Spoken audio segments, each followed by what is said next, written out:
भरत बोले अपने माता से बुलाई के, महले में जाई के ना। भरत बोले अपने माता से बुलाई के, महले में जाई के ना। सुनो माता मेरी बात, रख के कलेजे पे हाथ। सुनो माता मेरी बात, रख के कलेजे पे हाथ। हमें मार दिहू लांछन लगाई के, महले में जाई के ना। हमें मार दिहू लांछन लगाई के, महले में जाई के ना।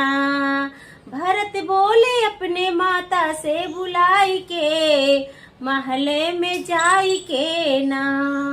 भरत बोले अपने माता को बुलाई के, महले में जाई के ना।